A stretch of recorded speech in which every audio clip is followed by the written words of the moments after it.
Gracias, presidenta. Quiero comenzar con una pregunta, que es, ¿qué es la vida? La vida es lo que nos hace estar hoy acá. Sin vida el resto no existe. Así de importante es la vida. Sin vida no hay Pacto de San José de Costa Rica, sin vida no hay Constitución Nacional, no habría este Senado. Sin vida no existiría la sanción de las leyes, la lucha de géneros. No hay nada.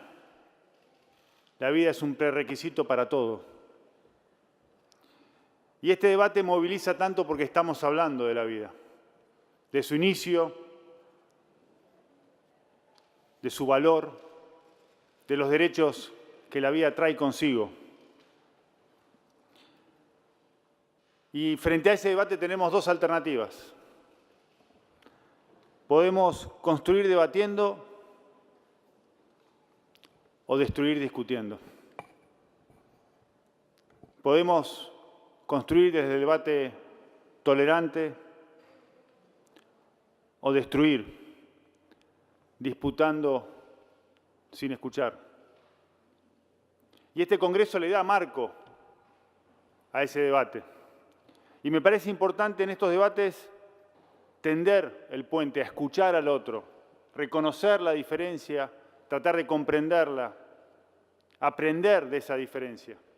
Este debate fue para mí un enorme aprendizaje, una enorme oportunidad de comprensión del otro, del problema, de la situación sobre la que debemos legislar. Quiero por eso comenzar tomando el testimonio no de un expositor que vino a presentar a favor de la posición que yo sostengo en contra de la sanción, sino a favor del aborto, a favor de la legalización del aborto y de esta sanción. Era un biólogo que planteó que el ser humano era un mamífero placentario y al ser un mamífero placentario, el embrión dependía, por estar dentro de la placenta, de la madre.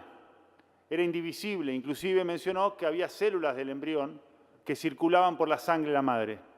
Y en esa indivisibilidad fijaba él la posición para decir que solamente había autonomía de vida después del nacimiento.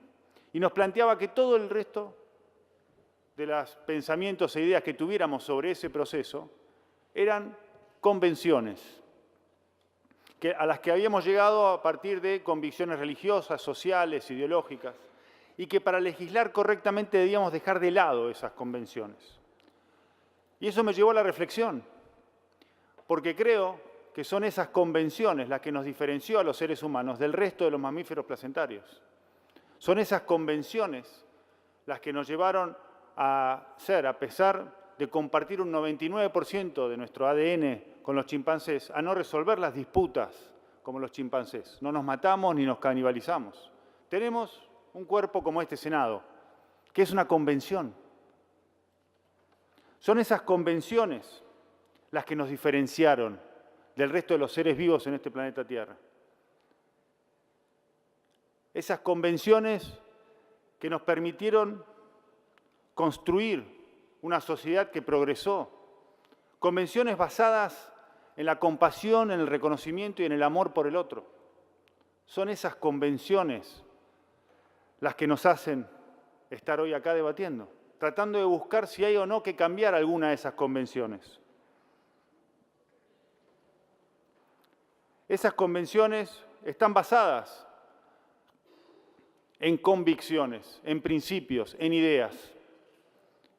Y no las podemos dejar de lado.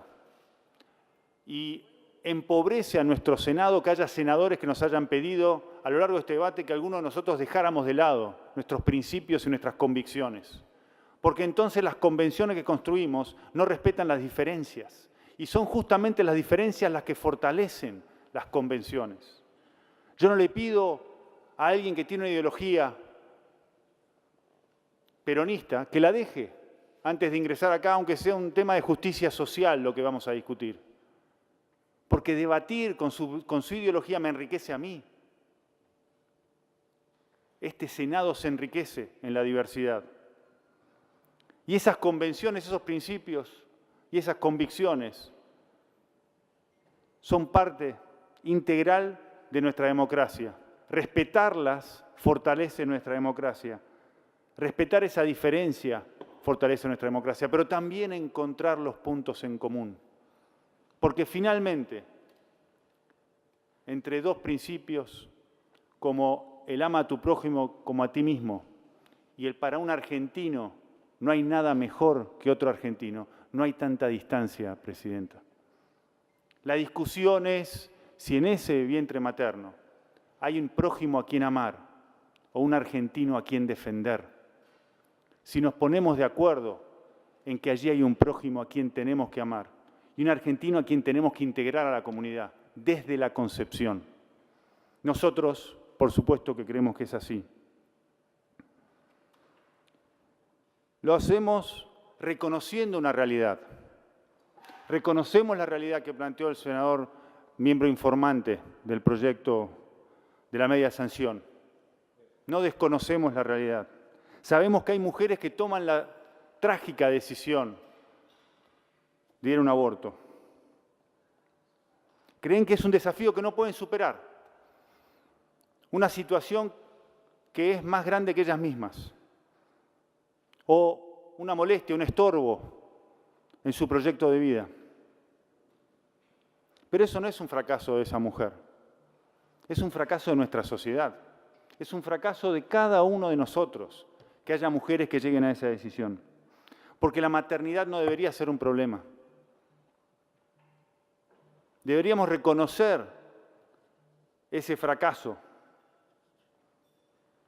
para entender que el aborto es un fracaso. No es una política pública, no es una política de salud. El aborto es un fracaso social. El aborto es un fracaso social. La decisión de una mujer de abortar,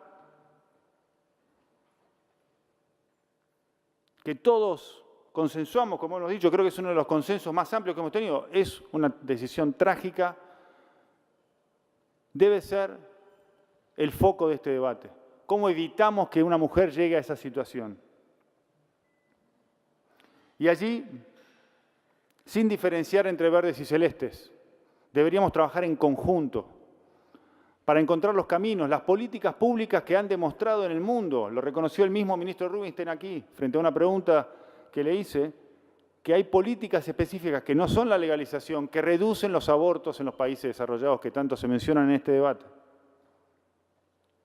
que tienen que ver con el acompañamiento, con la contención, pero también con la construcción de una sociedad que no vea la maternidad como un problema, que no discrimina contra la madre, que no ve en la maternidad un problema en una carrera profesional, que no plantea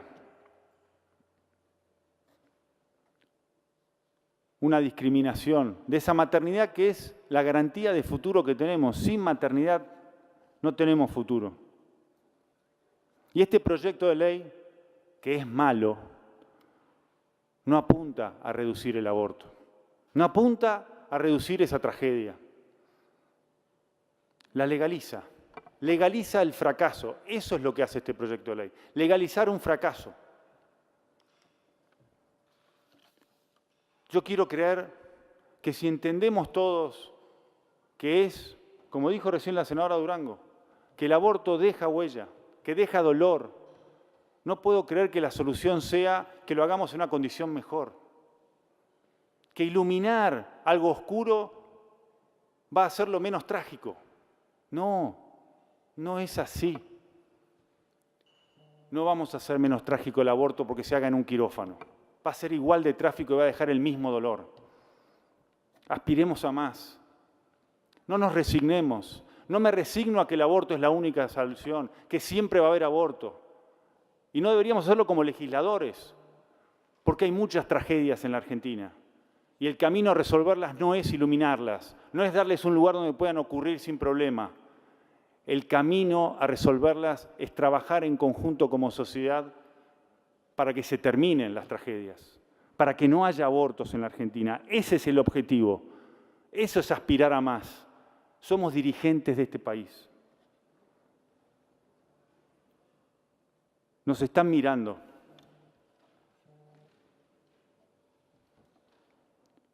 No podemos seguir el camino de resignación cuando legislamos. Aspiremos a más. Construyamos juntos los consensos para construir políticas de largo plazo que apunten a mejorar la educación seguramente, a garantizar el acceso a una salud sexual reproductiva, como lo dice la ley, pero también a crear políticas que acompañen a esa mujer, para que demos respeto y dignidad a las dos vidas, para trabajar en conjunto para salvar las dos vidas y en ese camino salvar a nuestra querida República. Muchas gracias, Presidenta.